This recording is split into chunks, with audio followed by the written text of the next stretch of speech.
Assalamualaikum warahmatullahi wabarakatuh.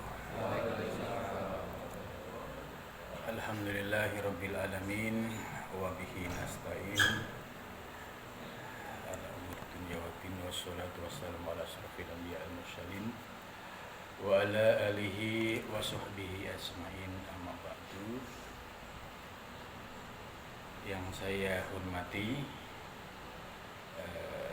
Mas Hasan Habibi selaku Kepala Pusdatin, alhamdulillah beliau telah hadir di tengah-tengah kita, dan juga bapak-bapak sekalian yang sudah meluangkan waktunya untuk mengikuti taklim ba'da sholat itu. Bapak-bapak yang dimuliakan Allah, dalam kesempatan ini saya akan menyampaikan tentang bagaimana kita meningkatkan kualitas puasa kita dalam rangka untuk meningkatkan kualitas ketakwaan kita kepada Allah Subhanahu wa taala. Sebab di dalam ayat yang terkait dengan kewajiban berpuasa Ramadan itu, di akhir ayat ada penekanan, yaitu la'allakum tattaqun. Ya, la'allakum tattaqun. La'allah itu kalau menurut ilmu nahwunya itu punya makna taroji, yaitu sebuah harapan, optimisme yang bisa dapat dicapai oleh siapapun yang bersungguh-sungguh. Maka apabila kita dalam puasa Ramadan ini bersungguh-sungguh meningkatkan kualitas puasa kita, maka ketakwaan kita juga akan meningkat, semakin lebih baik. Sebagaimana dijelaskan dalam ayat tersebut, bahwa puasa ini juga dilaksanakan oleh nabi-nabi terdahulu. Artinya metode puasa ini sudah teruji sebagai metode untuk membentuk karakter umat manusia bisa memiliki karakter yang baik atau bisa berakhlakul karimah. Kenapa demikian? Bahkan kita juga berpikir, kenapa puasa Ramadan itu sebulan penuh? Dan sebulan penuh ini perlu perjuangan yang luar biasa. Maka orang-orang yang beriman dan ihtisaban, mereka inilah yang akan menjadi pemenang. Tapi sebaliknya yang imannya itu naik turun, keluar rumah lihat warteg buka, sudah goyah imannya. Alhamdulillah kalau kita diberikan anugerah keimanan kita itu dalam kondisi yang stabil, tidak goyah terhadap godaan apapun. Maka dalam kesempatan ini saya akan menyampaikan bahwa menurut Imam Ghazali, ternyata puasa ini ada kualitasnya. Jadi ada kualitas yang disebut kualitas umum. Apa itu definisi puasa untuk orang umum? Menurut Imam Ghazali, bahwa puasa umum itu puasa yang mencegah perut, farji, kemaluan dari mengikuti kehendak syahwat. Jadi orang yang puasa pada level ini, dia bisa melaksanakan puasa dengan baik mulai dari waktu imsak sampai berbuka puasa. Nah, tapi di dalam puasanya ini tidak memperhitungkan ada aspek-aspek lain yang itu bisa menurunkan kualitas puasa. Nah, kalau kita lihat puasanya anak-anak ini, yang penting dia puasa, soal nanti siang dia berantem sama adik atau kakaknya, atau misalnya dia siangnya itu melakukan ghibah, namimah, itu ya dianggap nggak ada masalah gitu, karena kualitasnya dia pada level itu. Nah, tentu kita ya, sebagai orang yang sudah beragama Islam dan sudah usia kita sudah di atas 40 ya, tentu harus ada semangat untuk lebih meningkatkan kualitasnya. Jadi puasa kita tidak sebatas menahan lapar dan dahaga, tapi juga memperhatikan aspek-aspek batiniah yang lain. Nah, apabila kita bisa melakukan hal itu, maka kualitas puasa kita menjadi lebih baik. Nah, puasa yang kedua itu disebut puasa khusus. Ya. Ini artinya sudah naik kualitasnya. Kemudian apa definisi puasa khusus? Yaitu kafus sam'i, mencegah telinga, wal basori, penglihatan, wal lisani dan lesan, wal yadi dan tangan, wal rijli dan kaki, wasyairil jawarihi dan seluruh anggota badan, anil asami dari segala dosa. Nah, bisa jadi secara umum ya kita sudah bisa menjauhi dosa-dosa yang sifatnya lahiriah, seperti dosa berjudi, dosa minum-minuman, dosa zina. Mungkin itu ya kita sebagai orang yang beramal bisa menjauhi. Tapi ternyata ada dosa yang dekat dengan kita, terkadang tidak kita sadari, yaitu dosa yang disebut dengan maksiat batin. Apa itu? Yaitu salah satunya adalah al-kadhibu. Ini lesan mudah berbicara bohong. Nah, ketika kita sudah naik kualitas puasa kita menjadi khusus, berarti lesan kita diusahakan, diperjuangkan untuk sehari ini menahan dari segala ucapan yang ada tendensi bohong. Ini puasa yang sudah level khusus. Kemudian yang kedua, wal ghibah, yaitu membicarakan aib atau kekurangan orang lain. Nah, biasanya kita kalau ngobrol ya, itu ada juga yang tiba-tiba nyinggung ABC. Nah, pada saat kita berpuasa seperti ini bisa mendeteksi, oh ini pembicaraan arahnya kemana? Oh arahnya kok dia mulai membicarakan aib orang lain, mulai membicarakan kekurangan orang lain. Nah, ini berarti kita harus bisa memprotek diri. Bisa dengan cara kita mengalihkan pembicaraan, ya, memotong pembicaraan, dialihkan kepada yang lain, atau dengan cara kita menghindar.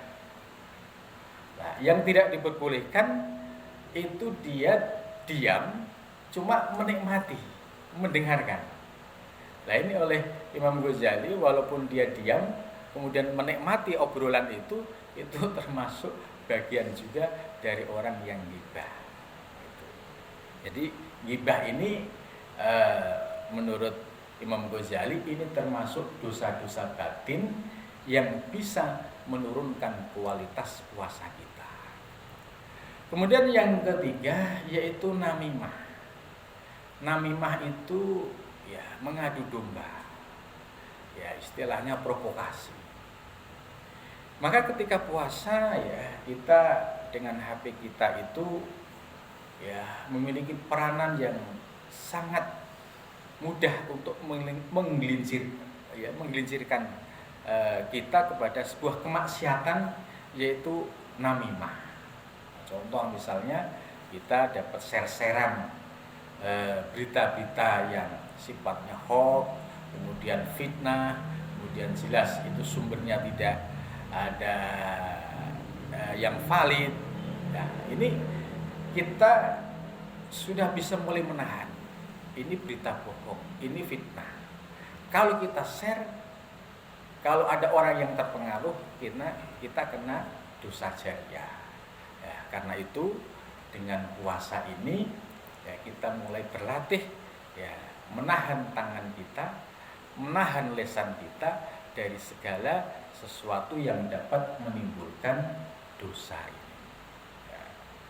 Kemudian yang ketiga, yang keempat, yaitu wal yaminu al kadibah, sumpah yang bohong. Ya. Ada kalanya orang itu tipenya macam-macam. Ya. Kalau orang yang tipenya dikit-dikit sumpah, ya, ditambah wallahi, saya tidak melakukan ini. Padahal sebenarnya kata wallahi itu hanya untuk menutupi kebohongannya.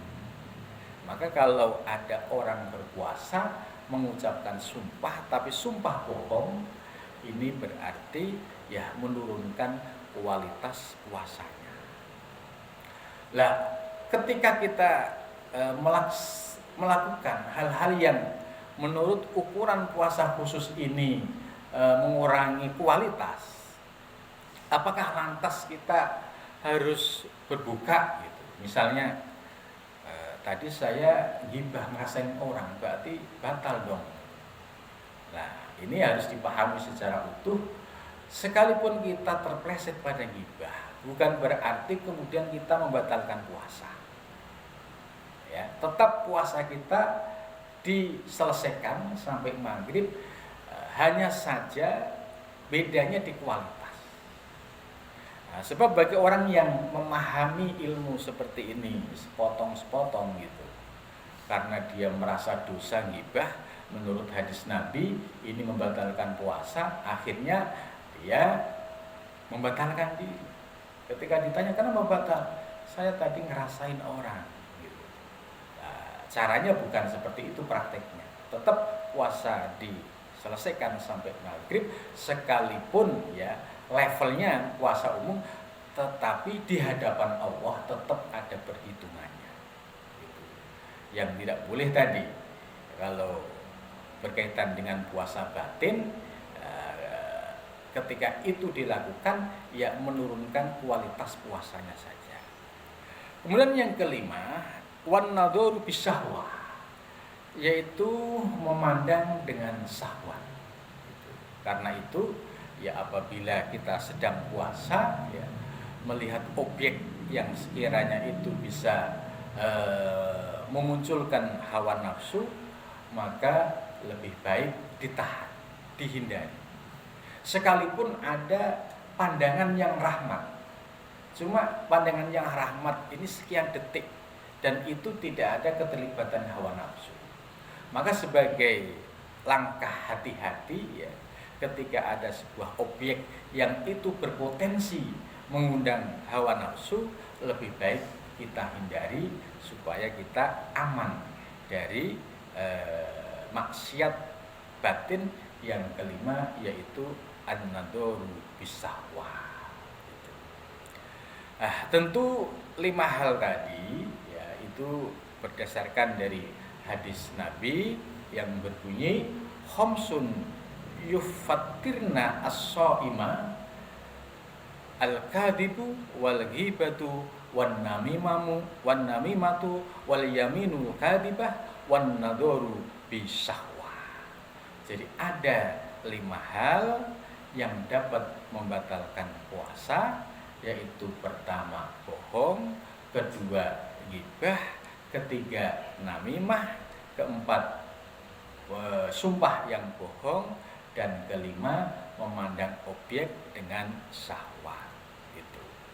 Nah, ketika kita sudah tahu sumbernya jelas dari Nabi besar Muhammad SAW, dan hadis ini diriwayatkan oleh Jabir, mulailah kita berlatih mempraktekkan dalam puasa yang masih tersisa ini, sehingga harapannya puasa kita tidak seperti puasa yang pertama tadi, puasa umum, atau boleh dikatakan ya puasa anak-anak. Sebab ada kritik, ya, kam min shaimin, ya, laisa lahu min saumihi ilal ju' wal atos. Banyak sekali orang yang berpuasa tapi tidak memperoleh apa-apa dari puasanya itu kecuali hanya lapar dan dahaga. Lah ini kenapa? Karena tadi, yaitu melakukan 5 hal yang oleh Nabi disebut membatalkan kualitas puasa. Kemudian sisi manfaat puasa, ya. Kalau kita bicara dari sisi manfaat puasa, kenapa ini nabi-nabi terdahulu juga melaksanakan? Ya karena di dalam diri kita ini ada hawa nafsu, ya. Ada nafsu amarah, ada nafsu lawamah. Nafsu lawamah itu nafsu yang digerakkan oleh setan, ya, oleh iblis. Iblis, ya, dulu, ya, dilaknat oleh Allah, ya, gara-gara tidak mau bersujud kepada Adam. Kemudian iblis bersumpah kepada Allah, wallahi la ughwiyannakum ajmain illa ibadaka wahil mukhlasin. Ya, sumpahnya iblis, demi Allah, ya, aku akan benar-benar berupaya untuk menyesatkan seluruh anak cucu Adam kecuali hamba-hambamu yang mukhlas, yang bersih hatinya. Nah, dari sini kita bisa memahami bahwa menurut hadis Nabi, ya, setan masuk ke dalam diri kita ini yajri majrud dam, yaitu melalui aliran darah. Maka ketika kita berpuasa, ya, seperti jam-jam sekarang ini, kita merasakan efeknya, ya. Biasanya kita, ya, kalau di hari-hari normal, ya, ada yang nyinggung kita atau ngerasani kita, itu emosi kita itu cepat untuk merespon. Tapi ketika puasa dalam kondisi perut lapar, ya, buru-buru pengen marah, buru-buru pengen merespon gitu. Karena akar dari nafsu itu sudah dilakukan, yaitu melalui lapar ini. Ini salah satu manfaatnya. Begitu juga dalam hal melihat objek. Kalau kita tidak puasa, melihat satu objek yang menarik, itu syahwat langsung reaksi. Tapi ketika kita puasa seperti jam-jam sekarang, ya, ketika melihat objek, ya, yang itu menarik menurut nafsu, tapi nafsu kita dengan sendirinya itu sudah menunduk, gitu. Jadi dengan demikian bahwa puasa ini, ya, tidak sebatas memiliki manfaat dari aspek kesehatan, ya, juga menyehatkan bagi kita, tapi dari sisi nafsani, ya, puasa ini berfungsi untuk menundukkan nafsu-nafsu yang ada di dalam diri kita, yaitu nafsu ammaroh dan nafsu lawamah. Nah, apa perbedaan nafsu ammaroh dan lawamah? Ya. Nafsu ammaroh menurut Imam Ghazali yaitu sifat, ya, sifat yang muncul, ya, di dalam diri kita, tapi sifat ini menyamai dengan sifat-sifat bahimiyah, ya, yaitu binatang. Nah, Imam Ghazali membagi menjadi 2, ada bahimiyah, ada sabiyah. Bahimiyah itu binatang ternak. Manusia kualitasnya akan sama dengan binatang ternak ya, apabila orientasi hidupnya itu seperti binatang ternak, hanya mencari makan, semangat dia mencari makan, setelah itu ya, untuk memuaskan hawa nafsunya ya. Binatang ternak tidak pernah berpikir untuk ibadah. Maka di Al-Quran ini dikritik ya. Orang sudah dikasih kenikmatan yang sempurna, diberikan akal, diberikan keimanan, diberikan hati, tapi hatinya tidak berfungsi, matanya tidak berfungsi untuk memandang kebesaran Allah, telinganya tidak berfungsi mendengar kalam-kalam ilahi. Maka di Al-Quran dikritik hum kal an'am, kualitas manusia yang orientasinya hanya sebatas duniawi tok. Ini kualitasnya sama kal an'am, seperti binatang ternak. Balahum aldol, bahkan dia lebih sesat. Kalau binatang tidak punya akal, tidak bisa berpikir, tidak punya keimanan. Lah manusia sudah dibekali keimanan, sudah dibekali akal, tapi berperilaku seperti binatang. Ini sebagai sebuah kritik ya, karena menurut Imam Ghazali supaya kita tidak dikuasai oleh nafsu-nafsu, yaitu yang memiliki karakter yang merusak diri kita. Begitu juga nafsu lawamah, yaitu nafsu yang sumbernya dari syaitonia.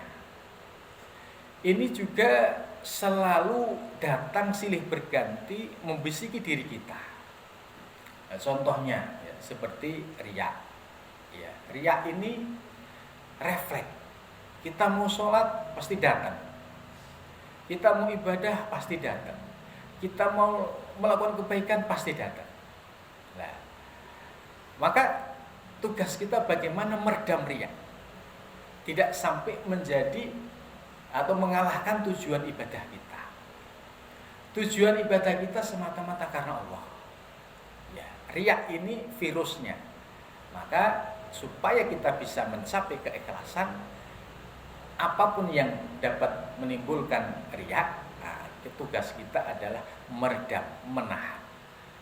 Ini salah satu dari penyakit-penyakit batiniah yang sumbernya dari setonia. Kemudian yang kedua yaitu penyakit ujub. Ujub itu heran diri.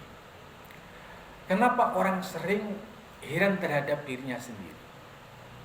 Nah, karena melupakan Allah.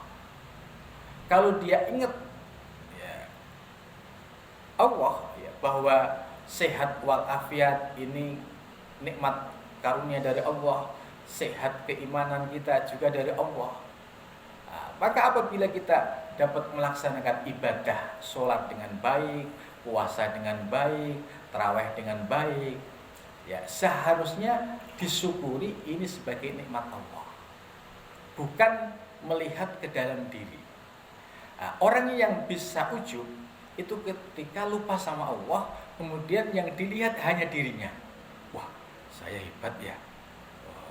Sholat 5 waktu tertib, rawatib tertib, tarawih tertib, puasa tertib. Gitu.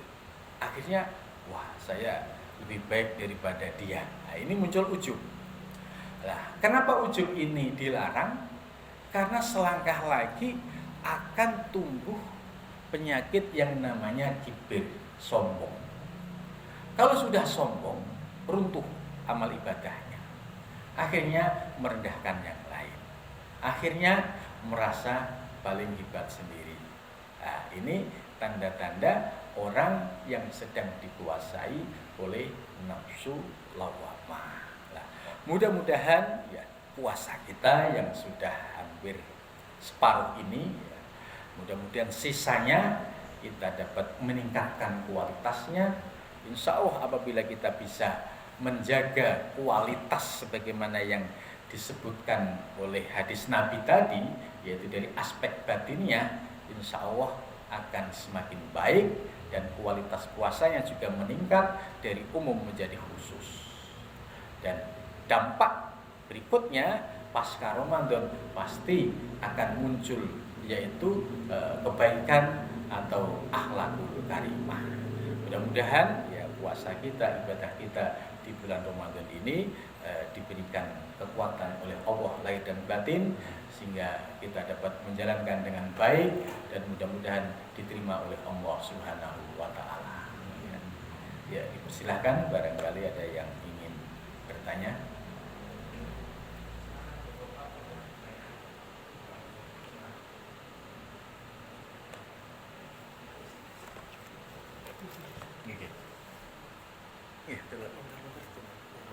Oke.